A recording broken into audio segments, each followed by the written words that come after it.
The lion's share of the acting that I do is the auditioning, if you really break it down. So the fun of being in the room with the casting directors, that can be the creative, fun thing, where they're giving you the feedback and they're giving you some adjustments, and then you got to try to put the adjustments right into action.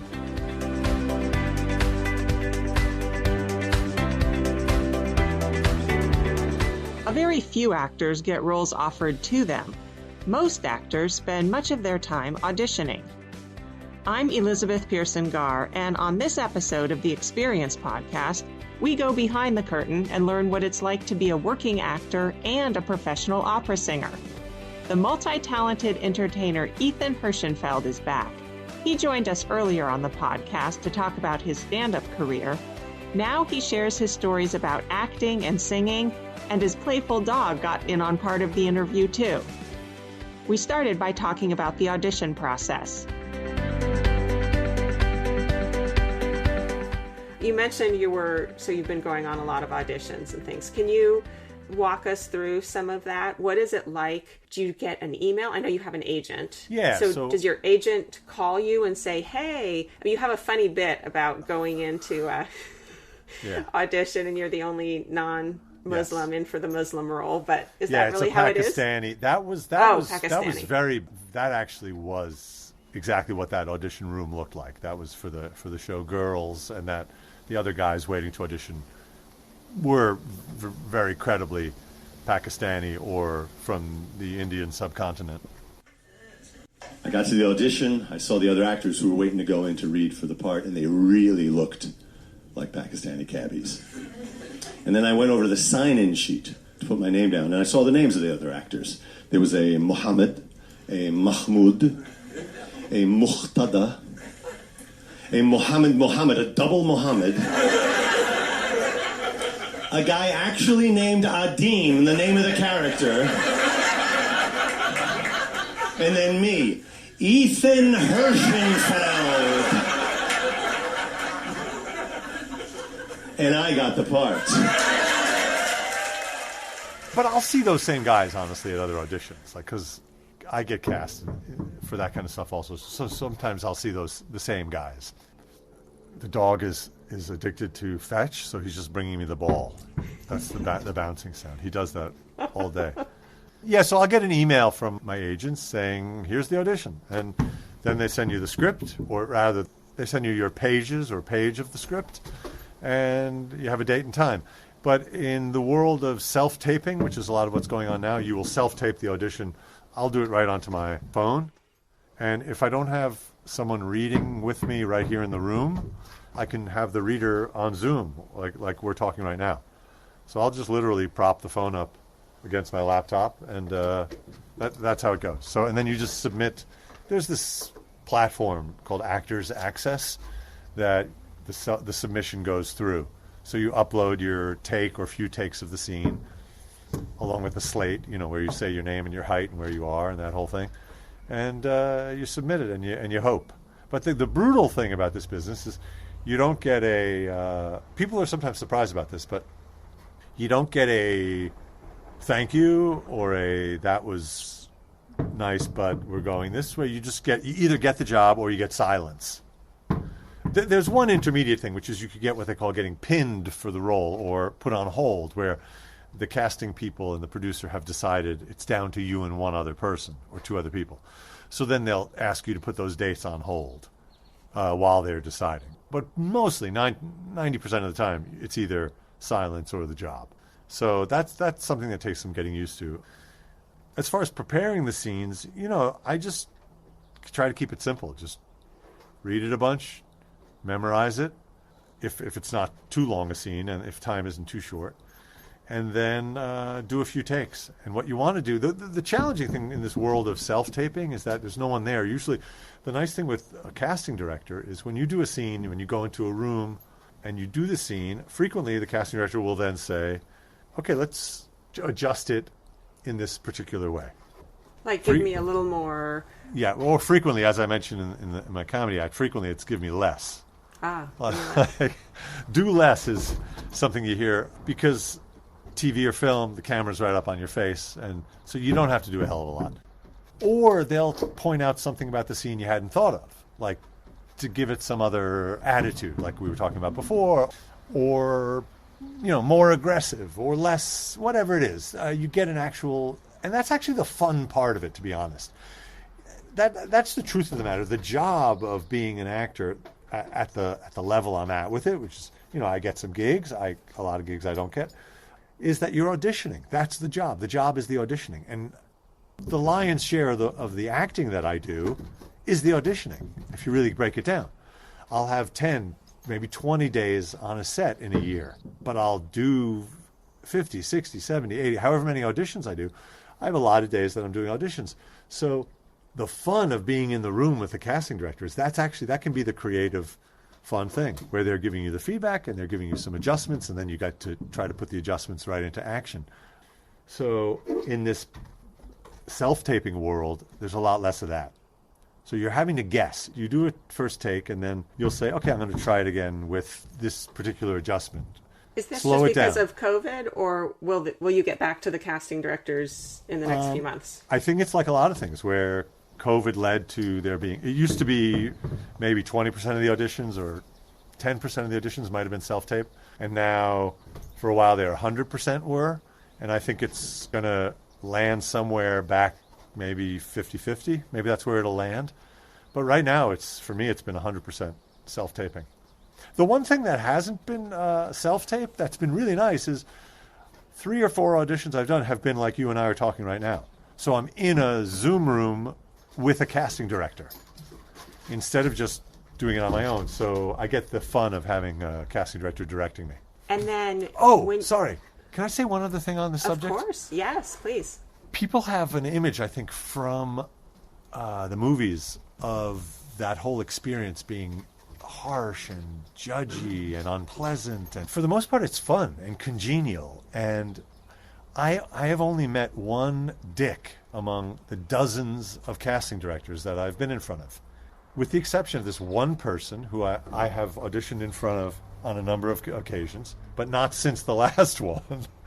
They're very nice, and they're completely understanding of what the actor is going through, and they have a very particular job they have to get done.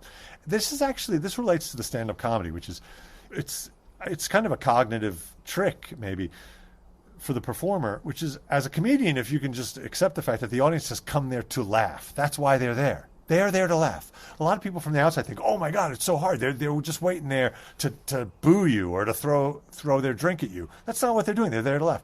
Similarly, the casting director is there. They have a very particular job. They have one day to find the person for this role. They are charged with they'll look at 1,000 tapes. They'll pick 20 people to come in, and then 6 of those tapes they will send to the producer and the director. They got to get this thing done. So they're there really, really, really looking. They want you to do it right. Yeah, they're rooting for you. They want you to be the guy. They are completely rooting for you. And then they're trying to, in a 5 or 10 minute interaction, they're trying to sculpt your performance into the thing that they know is right for the show. So they're not giving you directions to torture you. They're giving you directions because they know, I got to get this 30-second take of this little scene in front of the director, and we got to book this. We have a job to do. So knowing that and going in there with that knowledge that's night and day from walking in and thinking, oh my God, how am I going to do this? Or am I right for the role? Yeah, it's right. You're not on the firing line. You're more on the same team. Exactly. Yeah, and the other trick that I got from a friend of mine, an actor friend, he heard from a director who pointed out that for those few minutes you're in that room, you're not trying to be, I don't know, Detective Rodriguez. You're not trying to be him. You are him. Not in some conceptual way where I am Inspector Rodriguez. Not that. I mean, you actually are for those few minutes. There's no one else on the planet at that moment. You're the guy. That's it. It's your role. So you don't have to try to live up to some idea of someone else's conception of this character. You're it. That's it. They brought you in because they think you, based on your previous work and your photo and everything else, that you could do a credible job with it. And here it is. You have 5 minutes to be that. It's all yours for those few minutes. How do you feel about being kind of typecast? I mean, you play. I mean, the whole joke in Thug Thug Jew. Yes. Yes, You Thug play Thug a lot Jew. of We thugs. should say the name of the album. Thug What is Thug it called Jew. again? Thug Jew. Yes. Okay. Yeah. Yeah. So I don't mind it. I like it. I like to work, and if that's how I'm going to work, great. Now, I did watch a roundtable discussion of some really great actors, like it was Jeff Daniels and Jason Bateman and two other guys being interviewed. It was Variety, the Variety, that trade paper. And they were answering this particular question, and they had the luxury of being able to say, oh, come on. I mean, of course they're going to call me again to be the superhero, but I don't want to be the superhero. I was just the superhero. I want to be this other thing. Well, God bless them. I'm glad that they have that. I don't have that. I don't have the way I could have that is just through my comedy or writing my own stuff. If you're writing your own stuff, or if you're a star or someone who's at that level where you're fielding a lot of offers and choosing, I'm working when I get hired, and I get hired for certain things. So, it happened with with the singing when I used to be a singer, and I had this idea that I would sing Italian repertoire because I loved Italian. I spoke some Italian. My first teacher was Italian. I grew up in an Italian neighborhood. I just loved Italy and Italian. And then I started getting hired for a lot of German repertoire. And that became my niche. Not exclusively, but that was it. And I had that realization at a certain point. Again, not for Jeff Daniels and not for, I guess, a lot of people in a lot of careers who get to choose their niche. You get to choose your subspecialty. For whatever reason, that hasn't been my experience. The industry can choose it for you. And I'm glad for it because I like playing bad guys. If someone hired me to play Prince Charming, I probably would enjoy that too. But how come you don't sing opera professionally anymore? I got tired of it. I got burnt out. I was doing it for a long time, and I was traveling a lot for it. And I really wanted to do stand-up, which I had done a little bit in the late 90s before my singing career got busy. And so there was a confluence of me getting exhausted from the traveling and also from the promotion. It's a career where, in that career, I was getting more calls without, it was self-sustaining to a degree. The hustle was, I still had to hustle, but not to the degree that I have to with comedy to make it happen.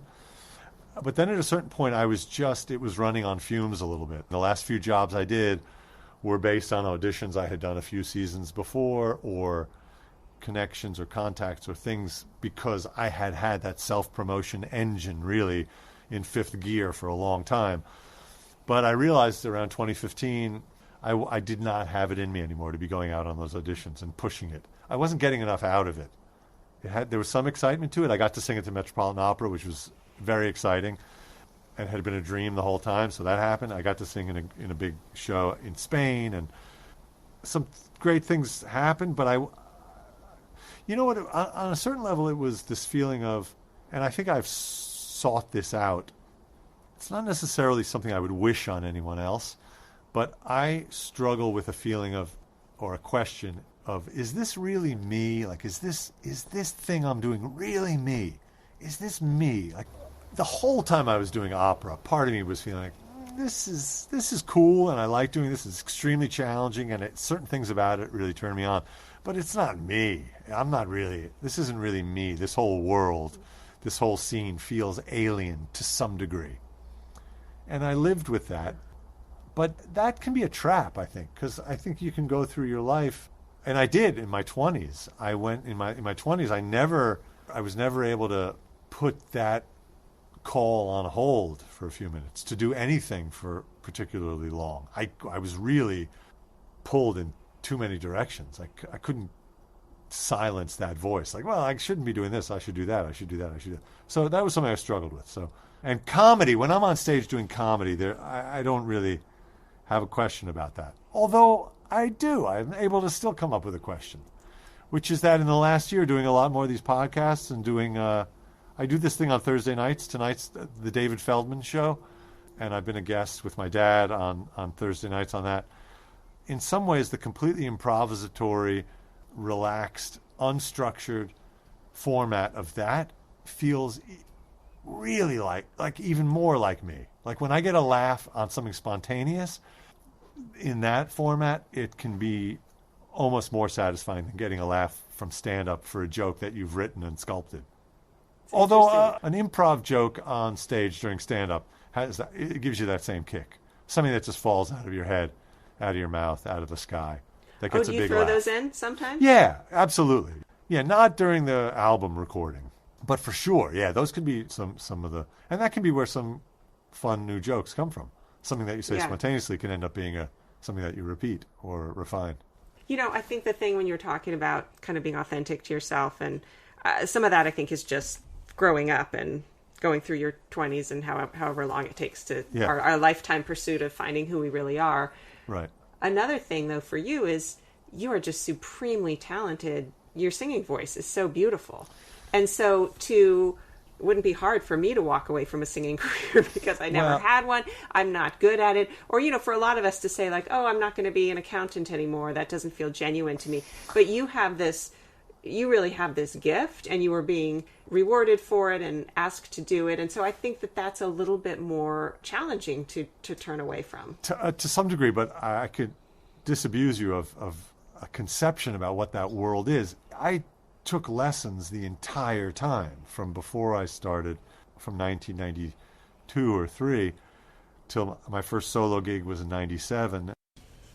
People would say to me, how do you sing opera? And I would quote Pavarotti. And Pavarotti, I saw him once in an interview, he said, you just yell very loud, and then you make it beautiful. It was hard work. I had technical things that I had to solve. I was a low-voiced singer, and the high notes were something that I had to develop. And the high notes are critical for the low-voiced singer, just like they are for the high voice. In other words, musical phrases and arias will frequently culminate with a high note. And the high note is critical for any opera singer, even if you're a bass like I was, or I am. And I had to really work to develop those notes. That was an ongoing project. Some people have those naturally. Some people have to sculpt them or mold them a little bit. I had to really work. A lot of people do, but my point was it was never easy, and it wasn't like natural in a way that you can imagine that singing is something natural. I'm walking down the road and the birds are chirping and I'm singing along. Or if I was, it was in German. Right. If I was doing that, it would have been in a key in which nothing is written. My voice is very low. Can I take you a little back to like the structure of a scene or how a scene is filmed? Sure, yeah. I was thinking of the one that you shot in Girls just because I think it's fun to see, since you were in a car. Yes. You were a cab driver. Agent calls me again with an audition for the show Girls for the role of Adim, a Pakistani cabbie. I was so excited. Pakistani cabbie, not an ethnic thug. Ethnic, but not a thug, so that's progress. I read the script. Adim runs over an old lady. Ethnic thug. And is it true you're not really driving the car? Yeah, they call it a process car, I think. You're not driving the car, but the wheel is moving. And we were driving. We shot it in the middle of the night. That was one of those shoots that's a night shoot. It was in Brooklyn on location, very close to my house. There's a place there called Steiner Studios, which is at the Navy Yard in Brooklyn, less than a mile from my apartment. So nice and convenient. Very convenient. And we were just going on a little route near the Navy Yard, just going around and around. Actually, that was then later when we hit a pedestrian. And so that was shot on like South 5th Street, not far from there. That part of it was with a stunt person. So they get a stunt driver and a stunt victim to enact that moment of the collision. Oh, they don't trust you to hit the brakes at the right time or something? No, I wanted to, but they wouldn't do that. In fact, we got a very fun selfie, me and my double and the older woman and her double. So that's on my Instagram, I think. Yeah, the process car, I guess it's someone outside of it is steering. I don't know who's steering it, but I have my hands on the wheel, so it looks like I'm driving. And the other two actors were in the back, and there's a camera. I think there's a camera, hooked to the car, to the side, and then there's one on the inside. I don't remember exactly, but we shot it from sunset to sunrise. It was an overnight shoot, and you're going very slowly, and that's how it went. That had the fun because that was so Lena Dunham was the creator of the show, and she was in the cab, and she was incredible as a person and as an actor on the show, and as someone who was a big celebrity at the moment, who was very popular, and we were shooting in the neighborhood where she was extremely popular and where the show took place. And the way she dealt with, she was very young, she was maybe 26, and yet she was dealing with a lot of maturity, and it was impressive. So, but she worked in a way where there was some improv. So you could do the lines, and then you would keep the camera rolling and do it a few different ways. And so that was just fun. And also High Maintenance. That was another show I was on that had that going on. So you would just do a lot of takes, like yeah, you would do just multiple. Sort of drive around and just do it a few ways. Yeah, exactly. And frequently it was after doing it the way it was scripted, then you would take a few cracks at it, just improvising, which is very fun. I find that I was saying the same thing now about the comedy. Also, the improv is just more fun. It's simply more fun. And in High Maintenance, that show, also an HBO show, that they work that way also. You do the lines, you do the script, and then you just keep going. And so in the final version that's out there of my episode on High Maintenance, a few of those lines are written, and a few of them were my ad-libs. So that's fun. So you have like a little hand in the writing. Yeah, I bet that part of the reason that's fun is probably because you're so present, right? You're right there in the moment. Yes, that's exactly right. And that's the trick with delivering written lines.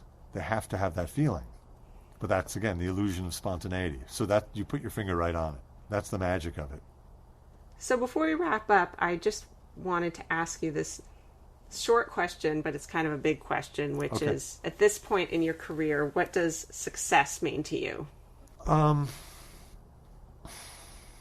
So it's a very good question. It's something I think about a lot. I probably spend too much time thinking about the stuff instead of just doing it. But booking the roles, being on set, spending more day, just doing more work. That's really success. That's it. I want to be doing more. I want to be in front of the camera and on stage. I had this idea kind of randomly, which was, I've done like 30 or so TV things. And who keeps track of that is IMDb. If you look it up on IMDb, it shows you what TV parts you've done or films. So I had the idea, okay, I should, I can die if I've had 100. I could die happy. Like, that'll be a good, like, if I look at, when I see an actor's obituary, and then I go to their IMDb, I'm like, wow, that guy did 164 roles. That's impressive. It's a very reductionist, crude way of evaluating.